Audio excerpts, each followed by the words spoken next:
یہاں پر سب سے افضل عمل ایمان اور اس کے بعد جہاد اور اس کے بعد حج، اور جو حضرت عبداللہ بن مسعود رضی اللہ تعالیٰ عنہ والی حدیث ہے وہاں سب سے پہلے نماز کا ذکر ہے کہ سب سے افضل عمل کون سا ہے، تو پہلے نمبر پہ نماز کا ذکر ہے، اور پھر آگے حدیث ہے کہ کون سا اسلام افضل ہے، اس میں یہ من سلم المسلمون من لسانی و یدی، اور ایک حدیث میں ای الاسلام خیر، اس میں ان تطعم الطعام۔ تو یہ جدا جدا جواب کیوں ہیں کہ سب سے افضل تو ایک ہی چیز ہے، جدا جدا جواب کس لیے ہیں؟ تو یہ پہلے بھی بتایا تھا، انہوں نے یہاں پر کرمانی نے لکھا قال العلماء اختلاف الاجوبۃ فی هذه الاحادیث لاختلاف الاحوال، یعنی اختلاف احوال کی وجہ سے جواب مختلف ہے۔ احوال کس کے؟ مخاطب کے، یعنی جسے جہاد پہلے نمبر پہ ذکر کیا تو وہ نماز کی کمی نہیں تھی، جہاد کی کمی تھی، تو پھر وہاں پہلے نمبر پہ جہاد اس بندے کے لحاظ سے سب سے افضل ہے، اور جہاں پہلے اطعام طعام کا ذکر کیا تو اس میں باقی کمی نہیں تھی، اس لحاظ سے کمی تھی، تو جو کسی کے لحاظ سے اہم تھا وہی اس کے جواب میں پہلے نمبر پر بیان فرمایا۔ اذا لم یکن الاسلام علی الحقیقۃ وکان علی الاستسلام، تو عمومی طور پر ایمان اور اسلام ایک معنی میں بولے جاتے ہیں، یعنی مومنین اور مسلمین ایک معنی میں بولے جاتے ہیں، لیکن اصل میں فرق ہے ایمان اور اسلام میں۔ اگرچہ آج استعمال کرتے وقت مومنین مسلمین ایک ہی معنی میں استعمال ہوتا ہے کہ سارے مسلمانوں اکٹھے ہو جاؤ، سارے مومنین اکٹھے ہو جاؤ، تو اصل میں فرق ہے کہ کبھی جو استسلام ہے اس پر بھی اسلام کا لفظ بولا جاتا ہے، استسلام پر بھی اسلام کا لفظ، استسلام کا مطلب ہے مطیع ہو جانا، یعنی کافروں پر مسلمانوں کی فوج نے حملہ کیا اور وہ مطیع ہو گئے، یعنی ایمان نے قبول کیا، باقی انہوں نے حکم مانا، جیسے کہا جاتا ہے ویسے کر رہے ہیں۔ تو اب یہاں اسلام حقیقی معنی میں نہیں بلکہ استسلام کے معنی میں ہے۔ کس معنی میں ہے؟ استسلام کے معنی میں۔ سلام جو ہے وہ استسلام کے معنی میں ہے، یعنی اسلام ایمان کے معنی میں نہیں ہے بلکہ استسلام کے معنی میں ہے۔ تو اصل یہ ہے کہ حقیقت میں ہو، حقیقی جب ہوگا تو پھر اسلام اور ایمان کا ایک ہی معنی ہوگا، لیکن کبھی اسلام استسلام کے معنی میں بھی، مطیع ہو جانے کے معنی میں بھی استعمال ہوتا ہے۔ لقولہ تعالی، اللہ تعالیٰ کا فرمان ہے قالت الاعراب آمنا، بدو لوگ جو انہوں نے کہا ہم ایمان لے آئے۔ قل لم تؤمنوا، اے محبوب صلی اللہ علیہ وسلم آپ فرمائیں لم تؤمنوا، آپ ایمان نہیں لائے، ولیکن قولوا اسلمنا، لیکن یہ کہو کہ ہم اسلام لائے، ایمان نہیں لائے بلکہ ہم اسلام لائے۔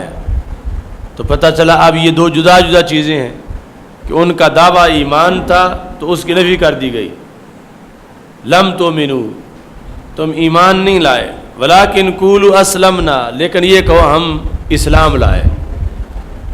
تو اب یہاں ایمان اور اسلام میں فرق ہے، اسلام کا اثبات کیا جا رہا ہے اور ایمان کی نفی کی جا رہی ہے۔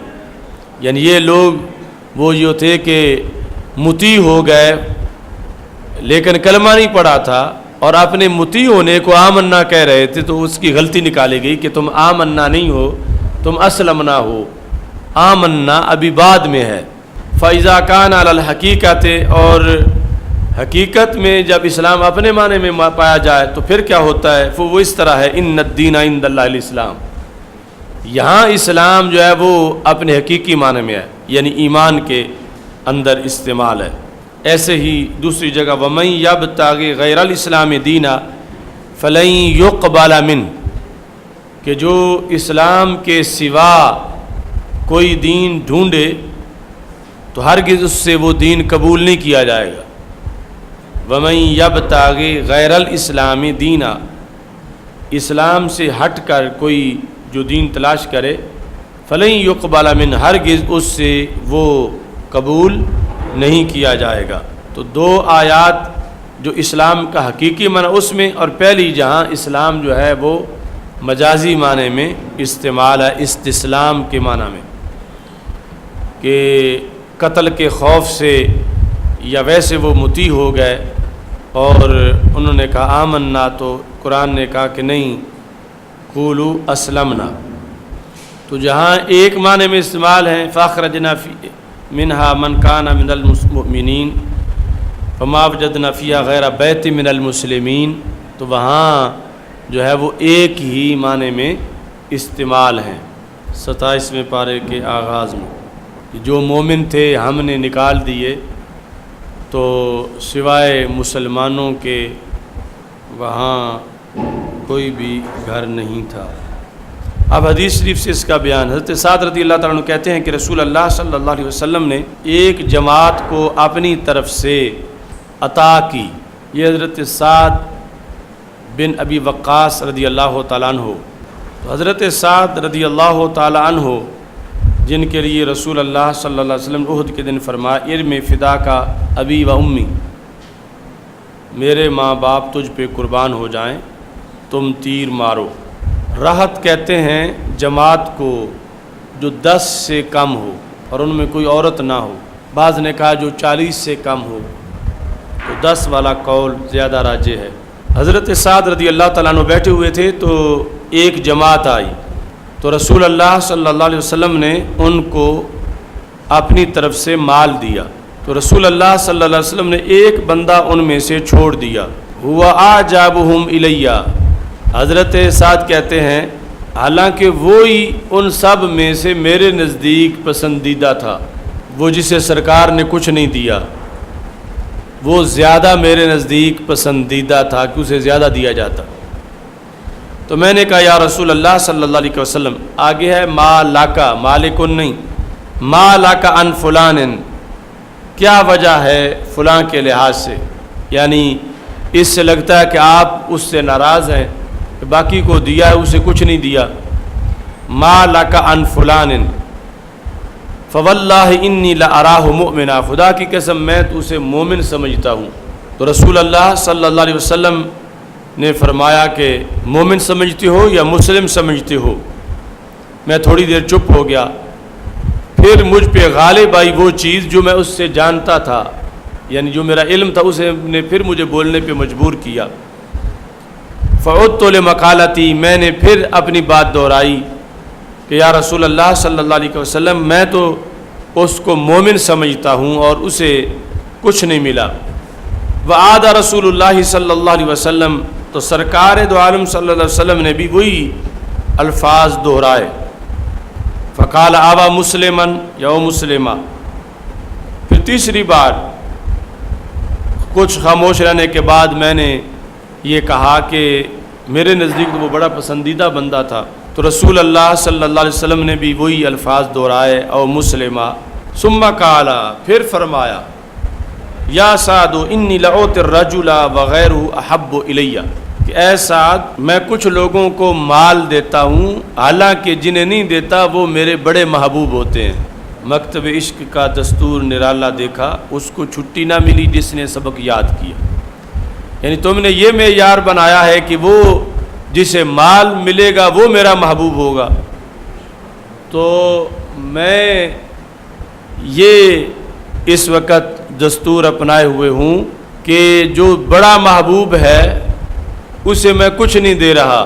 مثلا صورتحال یہ تھی کہ جو لوگ آئے تھے وہ 9 مسلم تھے اور ان میں ایک پرانے صحابی تھے، تو حضرت سعد کا خیال تھا جب سرکار دینے لگے ہیں تو پرانے کی خدمات بڑی ہیں، اسے زیادہ دیں گے، اور نئے ابھی ابھی آئے ہیں، تو سرکار نے جو نئے آئے تھے ان سب کو دے دیا، پرانے کو کچھ بھی نہیں دیا، اس لیے ان کو تعجب تھا۔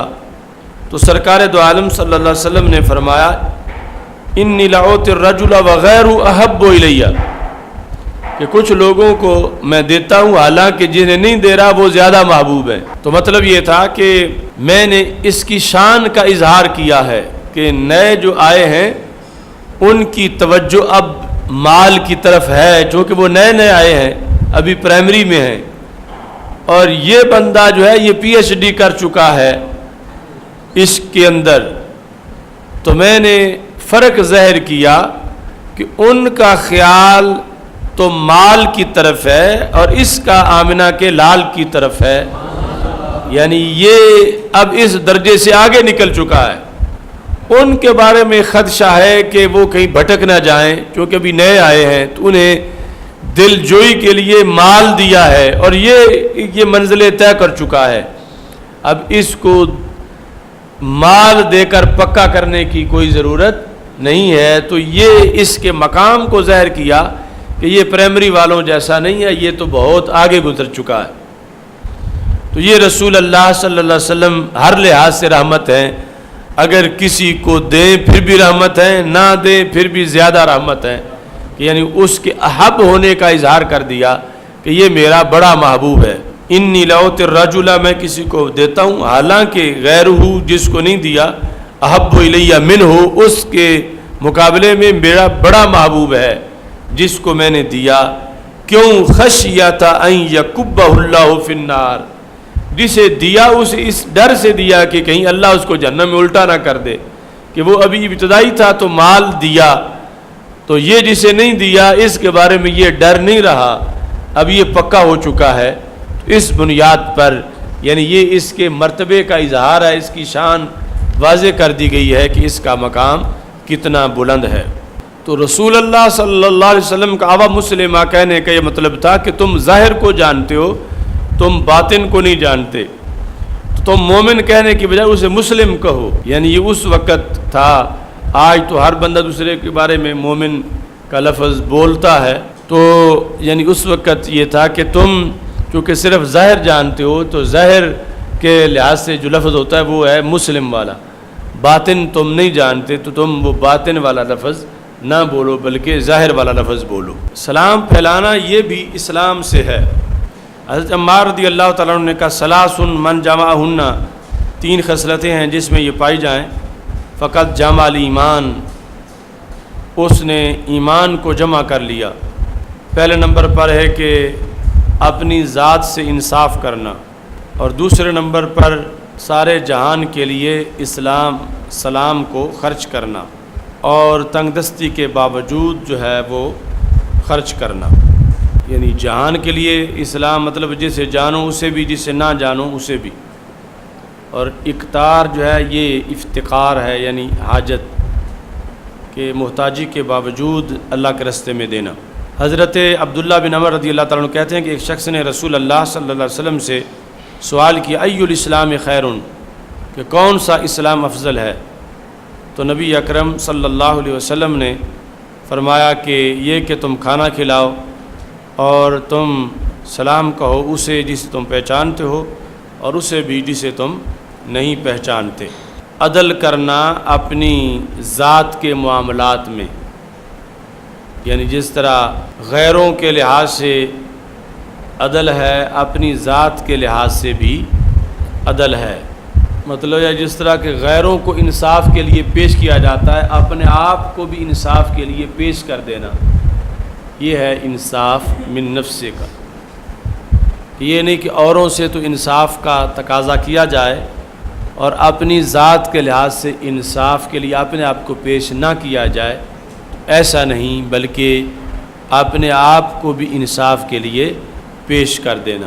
اس کے بعد یہ ہے کہ باب کفران العشیر، خامند کی ناشکری کرنا، اور یہ کہ ایک کفر دوسرے کفر کے نیچے ہے، یعنی کفر کی اقسام۔ حضرت ابو سعید خدری رضی اللہ تعالی عنہ نبی اکرم صلی اللہ علیہ وسلم سے یہ روایت کرتے ہیں، تو جس طرح کفر ایمان کی ضد ہے اس طرح جہود نعمت بھی کفر ہے، یعنی جہود نعمت کا مطلب ہے ناشکری، نعمت کی ناشکری پر بھی کفر کا اطلاق ہوتا ہے۔ تو امام بخاری یہ بتانا چاہتے ہیں کہ ہر کفر کا حکم ایک نہیں ہے. جو کفر ایمان کی ضد ہے، اگر اس کے لحاظ سے بندہ کافر ہو گیا تو اب اس کا نکاح ٹوٹ جائے گا، اس کو تجدید ایمان اور تجدید نکاح لازم ہے. اور جو کفر بمعنی جہود نعمت ہے، اب اس کفر کی وجہ سے نکاح نہیں ٹوٹے گا اور اس کفر کی وجہ سے بندہ کافر نہیں ہوگا.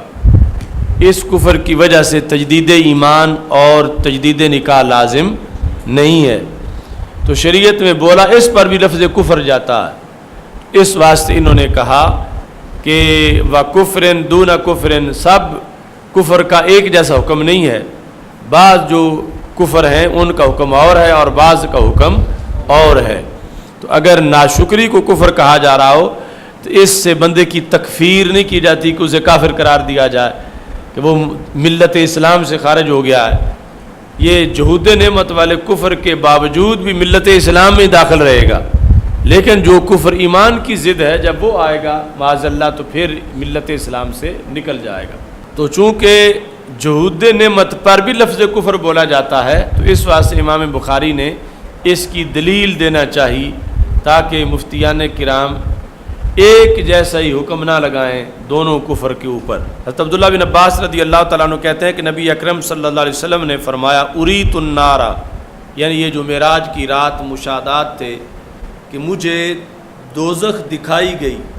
تو جب دوزخ دکھائی گئی تو فَإِذَا أَكْثَرُ أَهْلِهَا النِّسَاءُ، تو میں نے دیکھا کہ اس کی جو زیادہ آبادی عورتوں پر مشتمل ہے، یعنی اکثریت سے جہنم میں عورتیں ہیں.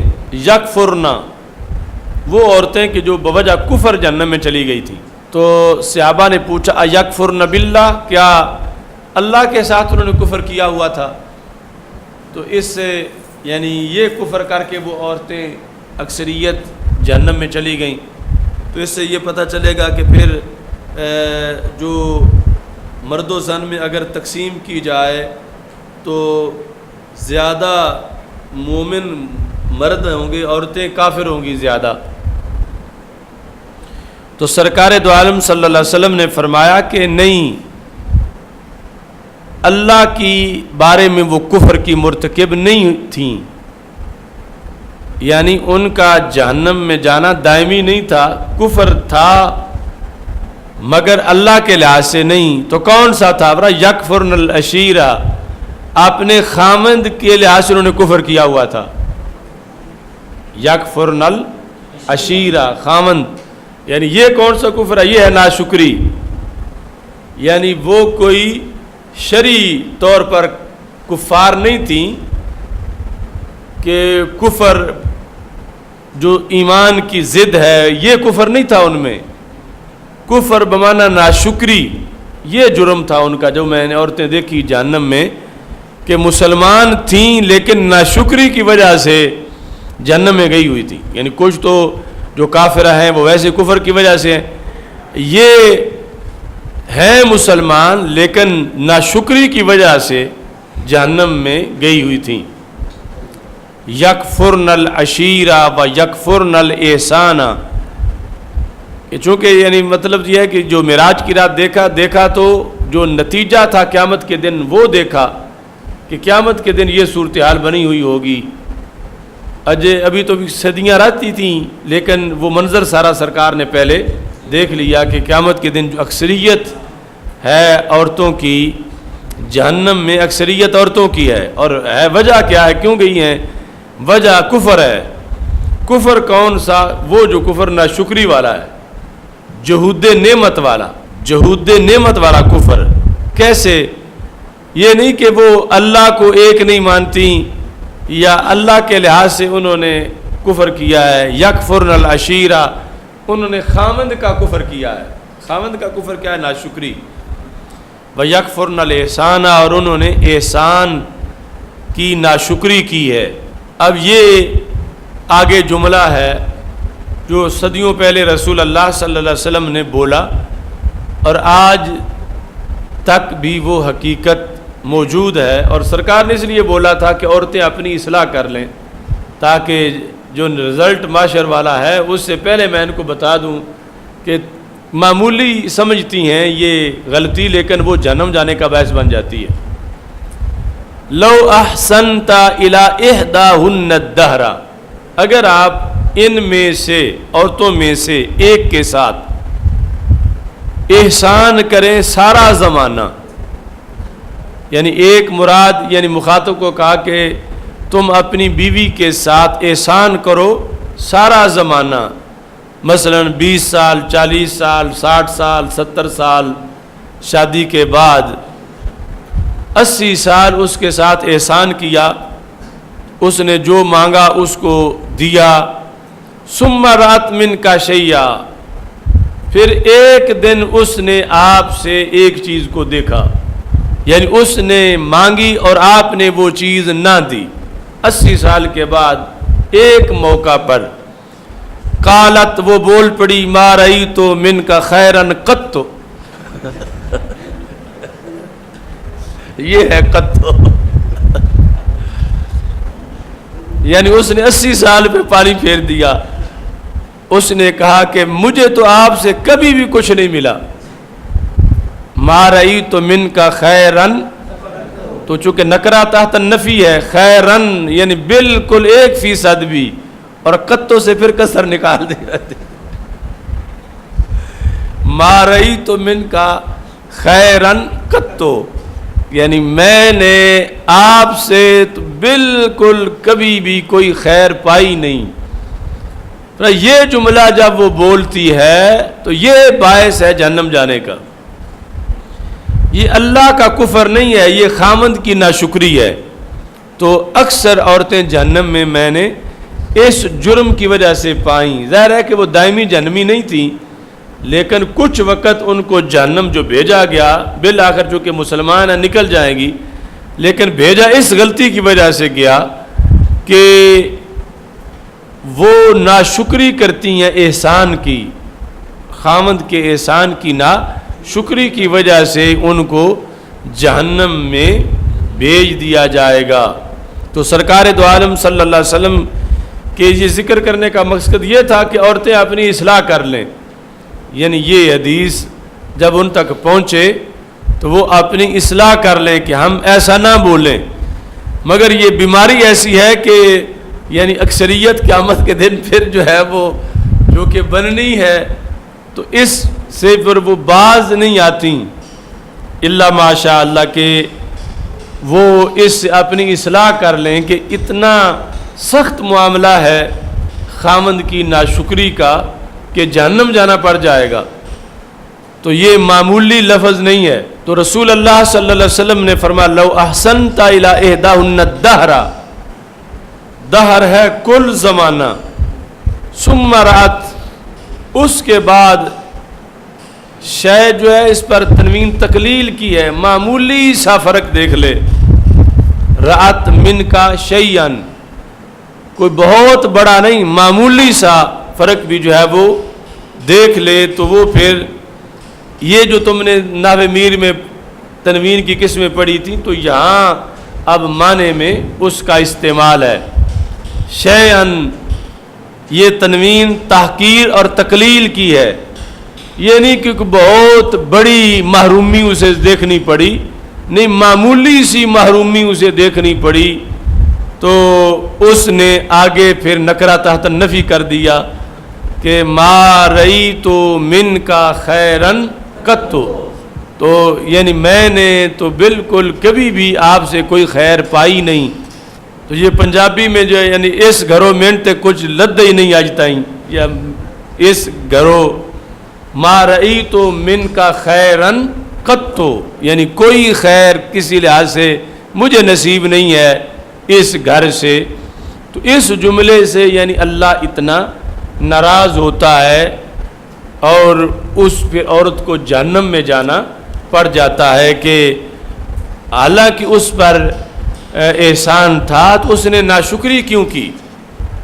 اس سے یعنی اس میں سبق جہاں عورتوں کے لیے ہے وہاں خامدوں کے لیے بھی ہے، بہت بڑا سبق ہے کہ خامند ہو سکتا ہے نا، خامند کوئی راما گاما کسی لحاظ سے بھی کوئی دھالا مالا کوئی بھی سائیں لوگ، یعنی شریعت نے صرف یہ سٹیٹس رکھا ہے کہ وہ خامند ہو، یعنی ہو سکتا ہے بڑا ان پڑھ ہے اور اجڑ ہے، لیکن عورت کے لیے اس کا بھی بڑا تقدس رکھا گیا شریعت میں کہ تو نے اس کے مقام و مرتبہ کو ملحوظ خاطر رکھنا ہے، یہ نہیں کہنا کہ مجھے تو یہاں سے کچھ بھی خیر نصیب نہیں ہوا۔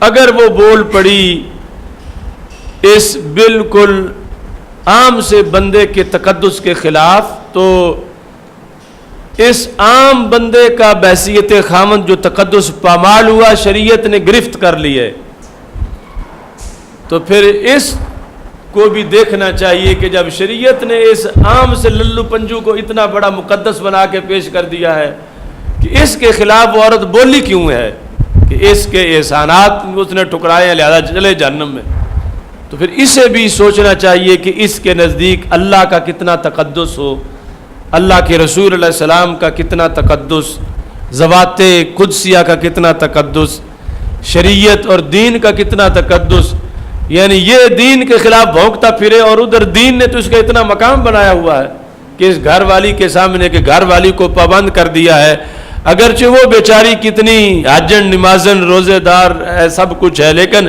چونکہ اس پرب کے بارے میں اس نے یہ بول دیا تھا تو لہذا شریعت ناراض ہوگی کہ تو جہنم چل، تو اس کے خلاف کیوں بولی ہے؟ تو جس کو شریعت نے اتنا بڑا مقام مرتبہ اور تقدس دیا ہے تو اسے بھی تو سوچنا چاہیے کہ شریعت کے مقام کیا ہے، مقاصد شریعت کے کیا ہیں اور کتنا اونچا مرتبہ ہے شریعت کا۔ یہ شریعت اس پہ پہرا دے رہی ہے حالانکہ وہ بالکل عام سا ہے، اور یہ شریعت کا دھیان ہی نہیں کرتا کہ شریعت کتنی اونچی ہے اور کتنا مقدس مقام و مرتبہ ہے شریعت کا۔ تو اس سے یعنی یہ بھی دیکھنا چاہیے کہ جب ایک عام انسان کا احسان اس کے خلاف جب احسان فراموشی کی جاتی ہے تو اس پر شریعت مواخذہ کرتی ہے، تو پھر جو ملت کا کوئی محسن ہو یا کوئی ولی، مثلا داتا صاحب نے بر صغیر کی زمین کو زندہ کیا، تو اب داتا صاحب کے خلاف کوئی بولے تو اس پر یعنی کتنا بڑا شرعی مواخذہ ہوگا کہ ادھر ایک خامند کے خلاف عورت بولی ہے اور یہاں حدیث بخاری کی ہے، اور اس عورت نے کوئی کعبے پہ تو حملہ نہیں کیا، اس نے تو ایک خامند اگرچہ وہ جھرڈو سا ہو اس کے خلاف جو ہے اس نے ایک جملہ جو ہے وہ بولا ہے، تو شریعت نے اس کو پکڑ لیا ہے۔ تو ایک طرف جھرڈو سا خامند ہے اور دوسری طرف ملت کا محسن ہے اور داتا صاحب اور بابا فرید جیسی شخصیت ہے اور اللہ کے ولی ہیں، تو پھر کتنا مواخذہ ہوگا جو ان کے خلاف بولتا ہے۔ اور یعنی یہ لوگ جو روافض خوارج جو بولتے ہیں مقدس شخصیات کے خلاف، یعنی وہاں وہ کہتے ہیں کیا پھر ہم نے کوئی کعبہ کی طرف کوئی ٹانگیں کر دی، ہم نے اس طرح کیا ہے؟ تو شریعت میں تو یہ عام سا بندہ تھا، لیکن اس عورت کے لیے تو یہ اس کا خامند ہے اور اس کے احسانات کی احسان فراموشی کی وجہ سے شریعت نے فوراً FIR کاٹ دی ہے اور اس کا مواخذہ ہوا ہے۔ تو اس سے پتہ چلا یعنی کہ اللہ والوں کا کتنا بلند و بالا مرتبہ و مقام ہے اور اس کی حفاظت کتنی ضروری ہے، اور وہ حفاظت کوئی مفتی کے فتووں نے وہ مقام نہیں گھڑا، وہ مقام رب نے عطا فرمایا ہے، اور وہ شریعت کا مقام ہے کہ جس شریعت کے اندر خامند کا اتنا تقدس عورت پر لازم کر دیا گیا ہے، تو اتنی جو نفوس قدسیہ بلند و بالا شخصیات ہیں تو ان کا دین میں کتنا تقدس ہوگا اور کتنا مقام ہوگا۔ اس واسطے یعنی حدیث میں الا تسب الدیک، مرغ کو گالی نہ دو کیونکہ یہ نماز کے لیے جگاتا ہے، تو مرغ کو گالی دینا ناجائز قرار دے دیا گیا۔ تو لبرل ٹولے کو سوچنا چاہیے کہ جب مرغ کو اذان کی وجہ سے اتنا تقدس ملا ہے تو مؤذن جو خود حقیقت میں اذان پڑھتا ہے ککڑو کڑو نہیں کرتا، اللہ اکبر کہتا ہے، تو اس کا کتنا بڑا تقدس ہے اس اذان کی وجہ سے۔ مولوی مؤذن امام کا کتنا تقدس ہے کہ شریعت اس چیز کو دیکھتی ہے کہ وہ مرغ چونکہ نماز کے لیے جگاتا ہے تو اسے گالی دینا ناجائز ہے، تو پھر جو دین کی ترجمانی کریں، دین کے لحاظ سے لوگوں کی رہنمائی کریں تو شریعت کتنا ادب ان کا لازم کرتی ہے۔ یکفرن الاحسان، تو یہ مرد و عورت سب کے لیے اس میں سبق ہے۔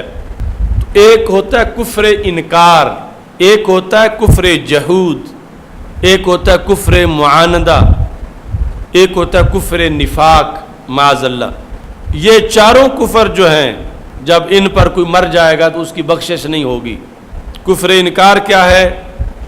کہ دل سے بھی انکار کرے، زبان سے بھی انکار کرے، کلمہ اسلام سے انکار کرے۔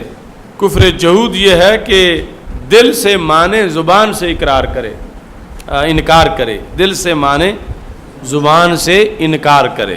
کفر انکار میں اندر باہر سے انکار ہے، اور کفر جحود جو ہے وہ یہ ہے کہ دل سے مانتا ہے، زبان سے نہیں مانتا، جس طرح ابلیس کا کفر ہے۔ کفر معاندہ دل سے بھی مانتا ہے، زبان سے اقرار بھی کر جاتا ہے، لیکن ایمان بالتوحید کا انکار کرتا ہے۔ یہ انہوں نے کرمانی میں لکھا کہ ان یعرف بقلبہ ویقر بلسانہ ویأبى ان یقبل الایمان بالتوحید کا کفر ابی طالب۔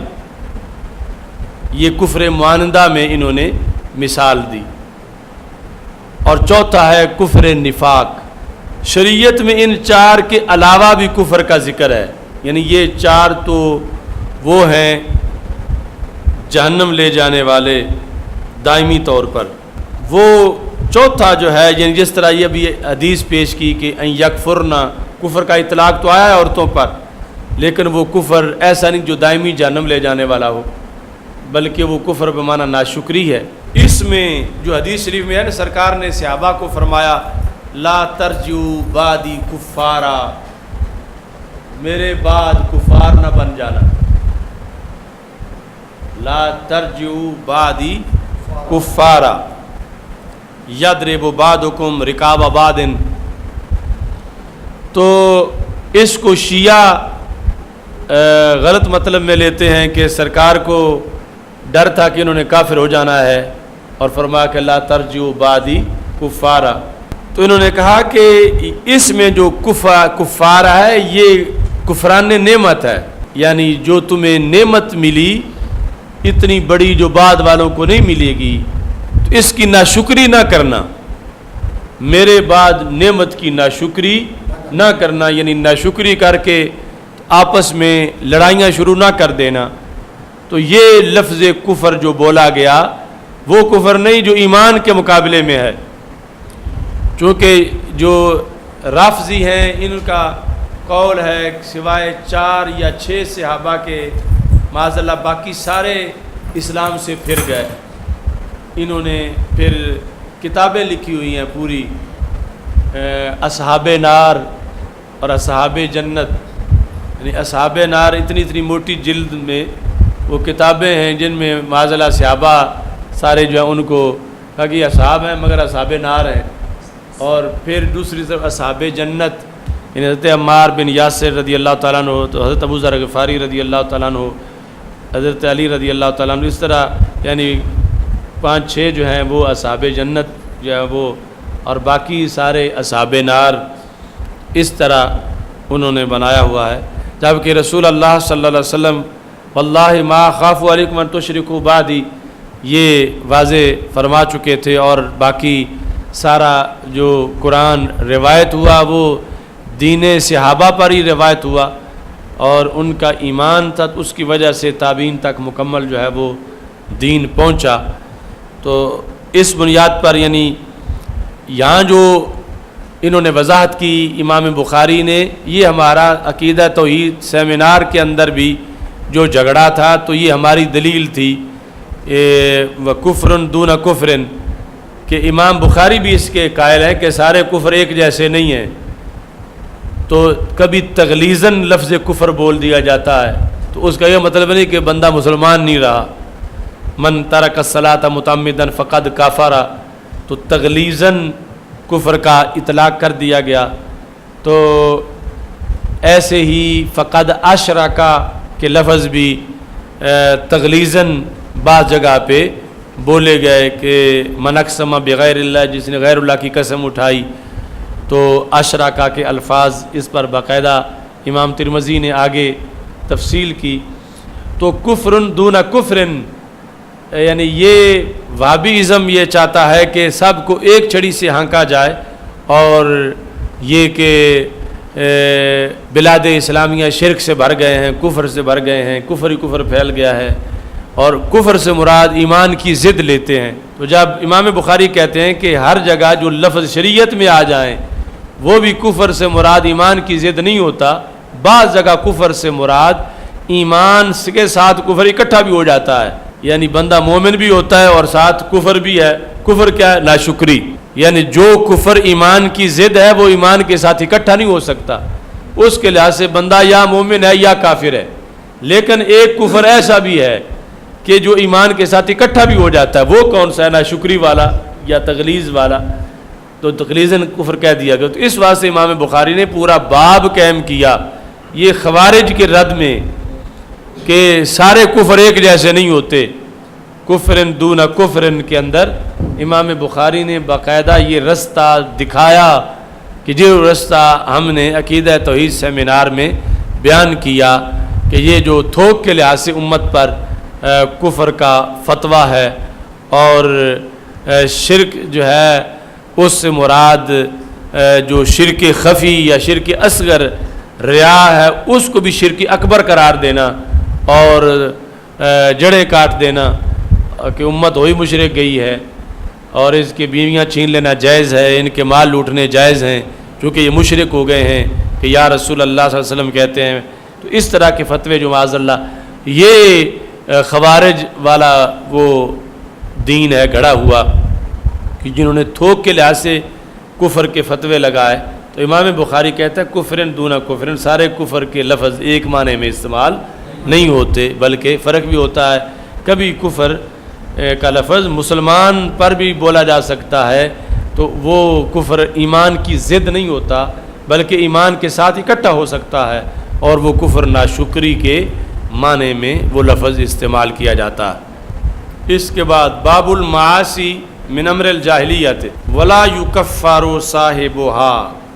اب یہاں سے جو بات جب باب شروع کیا تھا تو ہم نے بتایا تھا کہ امام بخاری میں اور معتزلہ اور خوارج میں فرق ہے. امام بخاری اگرچہ عمل کو جز مانتے ہیں لیکن وہ جز مکملہ مانتے ہیں، متممہ مانتے ہیں. یہ خوارج کی طرح جز نہیں مانتے. تو خوارج اور روافض، خوارج اور معتزلہ جو جز مانتے ہیں تو وہاں جب جز کی نفی ہوگی تو کل کی نفی ہو جائے گی، لیکن یہاں امام بخاری اور شوافی کے نزدیک جز کی نفی سے کل کی نفی نہیں ہوگی. تو اب مطلب یہ ہے جب گناہ معصیت پائی جائے گی تو معتزلہ خوارج کے نزدیک بندہ کافر ہو جائے گا. یعنی کس کے نزدیک؟ خوارج کے نزدیک کافر ہو جائے گا، معتزلہ کے نزدیک مومن نہیں رہے گا. لیکن اہل سنت کے نزدیک نہ کافر ہوگا اور نہ ہی ایمان سے نکلے گا، پھر بھی مومن رہے گا، فاسق و فاجر ہو جائے گا. اب امام بخاری نے باقاعدہ باب المعاصی من امر الجاہلیت کہ گناہ جو ہے یہ جاہلیت کے امر سے ہیں. ولا یکفر صاحبها بارتکابها الا بالشرک، سوائے شرک کے بندہ جو بھی گناہ کرے تو اس گناہ گار کی تکفیر نہیں کی جائے گی کہ اس کو کہا جائے کہ یہ کافر ہو گیا ہے، گناہ چونکہ اس نے شراب پیا ہے کافر ہو گیا ہے. تو امام بخاری کہتے ہیں یہ معصیت جاہلیت کے امر سے ہے. یعنی یہ ہم کہیں گے کہ یہ اس نے جاہلیت والا کام کیا ہے، فاسق و فاجر ہو گیا ہے، مگر یہ نہیں کہیں گے کہ جس نے شراب پی ہے وہ کافر ہو گیا ہے. ولا یکفر صاحبها، تو اس کے صاحب معصیت کی تکفیر نہیں کی جائے گی، کیونکہ نبی اکرم صلی اللہ علیہ وسلم نے ایسے موقع پر ایک صحابی کو کہا انکا امرؤ فیکا جاہلیت، تم ایسے بندے ہو جس میں جاہلیت پائی گئی ہے. اور اللہ تعالیٰ کا فرمان ہے ان اللہ لا یغفر ان یشرک بہ ویغفر ما دون ذلک لمن یشاء، شرک نہیں بخشے گا شرک کے علاوہ جو ہے وہ جس کے لیے چاہے گا بخش دے گا۔ تو جاہلیت کہتے ہیں اسلام سے پہلے کا جو زمانہ تھا۔ تو امام کرمانی کہتے ہیں ھذا و مذہب الجماعت، یہ ہے جماعت کا مذہب۔ کون سا؟ کہ لا یکفر صاحبها واما عند الخوارج فکبیرۃ موجبۃ للکفر، خوارج کے نزدیک کبیرہ گناہ سے بندہ کافر ہو جاتا ہے۔ وعند المعتزلۃ موجبۃ للمنزلۃ بین المنزلتین، اور خوارج جو معتزلہ ان کے نزدیک مومن نہیں رہتا، کافر بھی نہیں بنتا۔ آگے حدیث ہے، حضرت معرور کہتے ہیں کہ میں حضرت ابو ذر غفاری رضی اللہ تعالیٰ عنہ سے ربضہ کے مقام پر ملا۔ ربضہ مدینہ منورہ سے باہر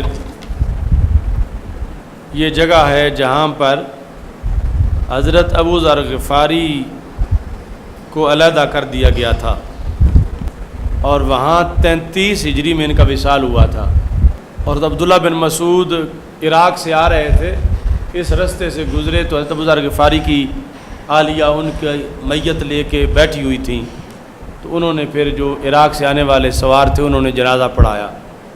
ساری زندگی ان کی ربضہ میں گزر گئی، یعنی جس طرف سے مدینہ منورہ سے عراق کا جو رستہ ہے اس رستے پر مدینہ منورہ سے چند کلومیٹر دور یہاں رہتے تھے۔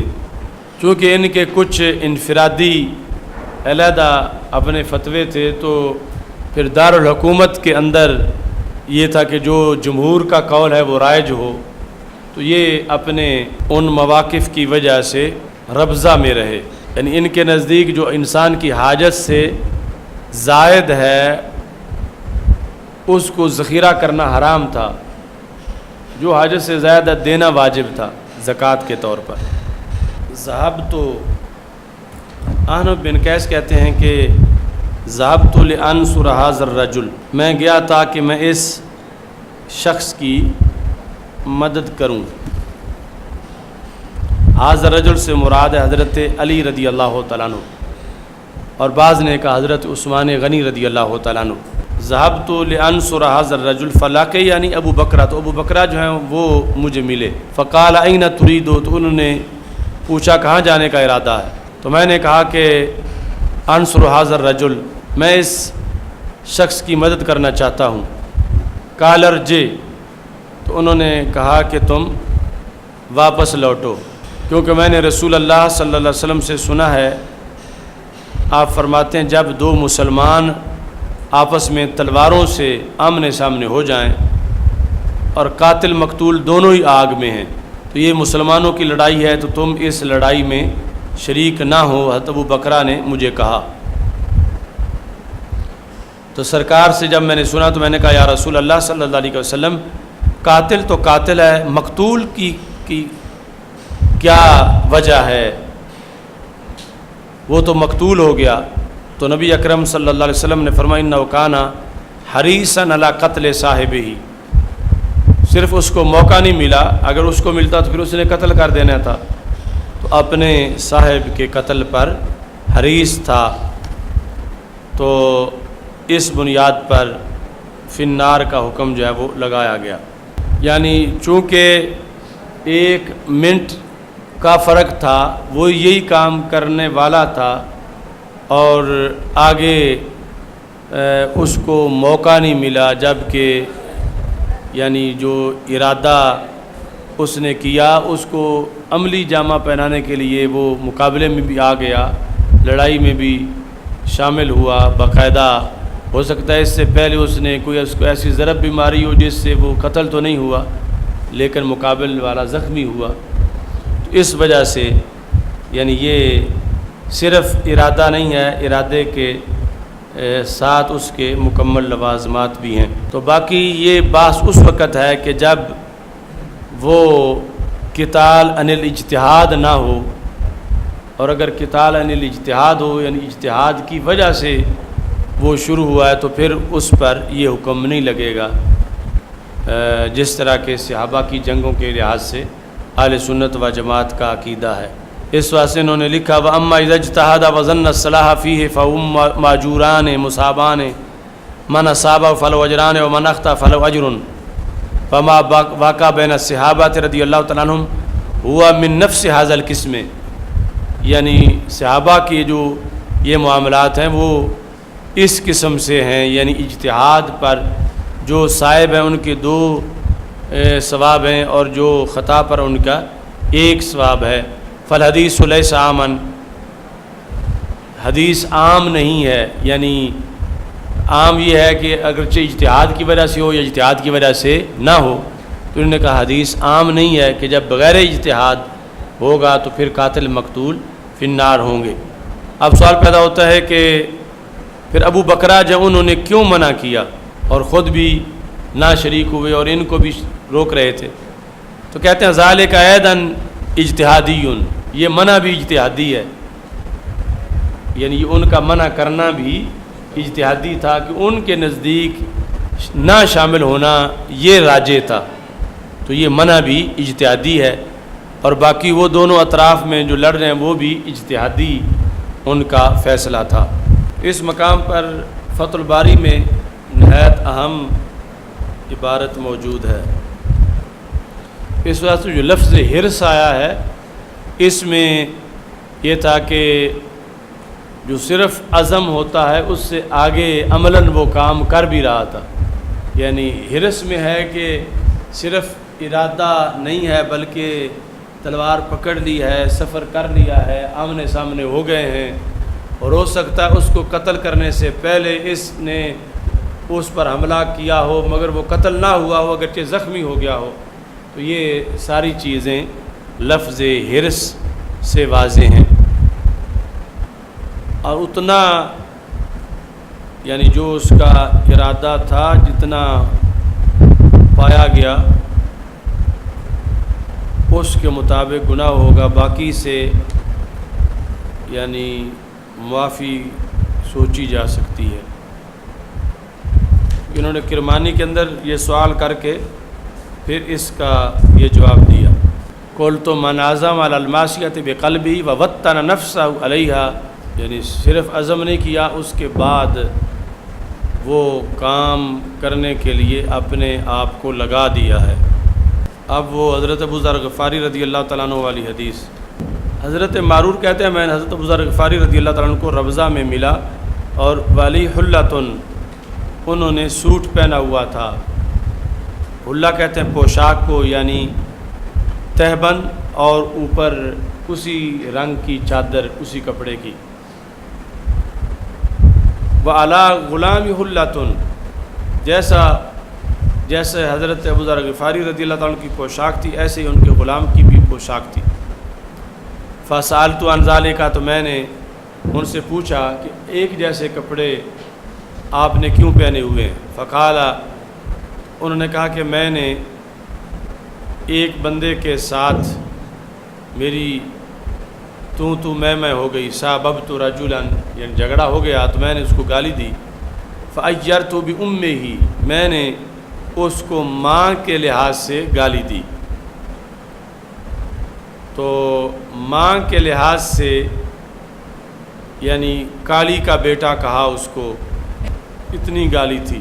تو رسول اللہ صلی اللہ علیہ وسلم نے فرمایا کہ تم ابو ذر ایسے بندے ہو جن میں جاہلیت موجود ہے، یہ تمہارے نوکر تمہارے بھائی ہیں، اللہ تعالیٰ نے تمہارے کنٹرول میں دیے ہیں، تو جس کا بھائی اس کے ہاتھ کے نیچے ہو، کنٹرول میں ہو، تو چاہیے اسے وہ کھلائے جو خود کھاتا ہے اور اسے وہ پہنائے جو خود پہنتا ہے، ولا تکلفوہم، اور انہیں وہ کام کرنے کو نہ دو جو ان پہ غالب آ جائے، یعنی زیادہ بوجھ ان پہ نہ ڈالو کہ جو وہ کام کر ہی نہ سکیں۔ فإن کلفتموہم، اگر تم ان کو زیادہ بوجھ والا کام دو، فاعینوہم، تو پھر تم ان کی مدد کرو۔ آئینوہم، یہ بھی ایاک نعبد و ایاک نستعین میں جو ہمارا موقف ہے کہ عبادت کی 2 قسمیں نہیں ہیں، استعانت کی 2 قسمیں ہیں، اور عبادت استعانت ایک جیسے نہیں ہیں، اس کی دلیل ہے آئینوہم۔ خول جو ہے یہ خائل کی جمع ہے جس کا معنی ہوتا ہے غلام۔ تفصیل اس کی یہ ہے کہ حضرت بلال رضی اللہ تعالیٰ عنہ سے ان کا جھگڑا ہوا تھا حضرت ابو ذر غفاری رضی اللہ تعالیٰ عنہ کا.